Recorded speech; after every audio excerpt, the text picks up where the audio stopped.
পুরীর জগন্নাথ দেবের রথকে কালিমা লিপ্ত করার জন্য আজকে আমাদের মুখ্যমন্ত্রী এই ধরনের অভিনয় করে যাচ্ছেন। মমতা বন্দ্যোপাধ্যায় যে রথ তৈরি করেছে ওটা তো একটা মিথ্যার রথ। জগন্নাথ মন্দির করেছেন, ওখানে তো শুধুমাত্র ওনাকে জগন্নাথ দেবের মন্দিরে ঢুকতে দেয়নি। উনি এখন সেই ঈগল লড়াইয়ে পশ্চিমবাংলাকে শেষ করতে নেমেছেন। উনি তো হিন্দু সমাজকে পথে নামাতে বসেছেন। ওনার তো ওটা রথ নয়, হিন্দু সমাজের রাস্তায় নামিয়ে দিচ্ছেন উনি। হিন্দুদেরকে সান্ত্বনা দেওয়ার জন্য মন্দিরটা করেছে। আজকে রথের দড়িতে প্রাণ বলে তো কি মনে হয় 26-এ কেমন হবে এই লড়াই? শুভেন্দুদা রথ নিয়ে যেটা নেমেছে সেটা সনাতনীদের পক্ষে নেমেছেন। যে পুরীর জগন্নাথ দেবের যে রথযাত্রা, তার ঐতিহ্য, সেই ঐতিহ্যকে আরও বেশি সুন্দর করতে উনি নেমেছেন। আর পুরীর জগন্নাথ দেবের রথকে কালিমা লিপ্ত করার জন্য আজকে আমাদের মুখ্যমন্ত্রী এই ধরনের অভিনয় করে যাচ্ছেন।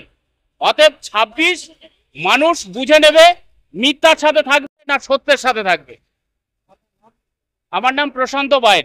ব্যাপারটা হয়েছে এই যে মমতা বন্দ্যোপাধ্যায় যে মানে জগন্নাথ মন্দির তৈরি করেছে, ও তাকে তো মানে পুরীতে মানে তাকে স্থান দেয় না ভান্ডারা।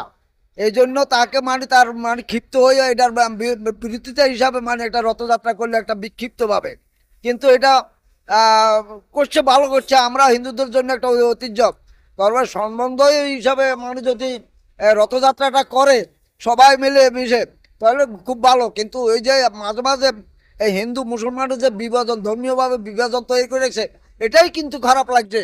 ওইটা মানে আগে সিপিএমের আবার ছিল না, কিন্তু এখন বর্তমানে মমতা দেবী মানে একের পর এক উস্কানি দিয়ে মানে লাগাচ্ছে, সব বিভাজন তৈরি করে রাখছে ওদেরকে। 2026-এ কি পরিবর্তন সম্ভব? মানে আশাবাদী যে বিজেপি আসতে পারে, এরকম একটা আশাবাদী।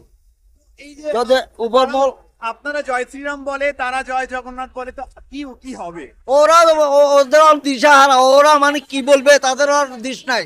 একবার বলবে জয় বাংলা, একবার বলবে জয় জগন্নাথ, হ্যাঁ, একবার বলবো মাতৃহারা, একবার বলবো ভাইহারা, এই বলবে তারা। আপনারাও কি জয় শ্রীরাম জয় জগন্নাথ? আমরা জয় শ্রীরাম, রাম ঠাকুরের জয় শ্রীরাম, মানে এটা আমাদের জয় শ্রীরামের নামে ধ্বনি দেওয়া, একটা ধর্মীয় ভাবে একটা জয়ধ্বনি দেওয়া। আপনার নাম? আমার নাম পরেশচন্দ্র সরকার।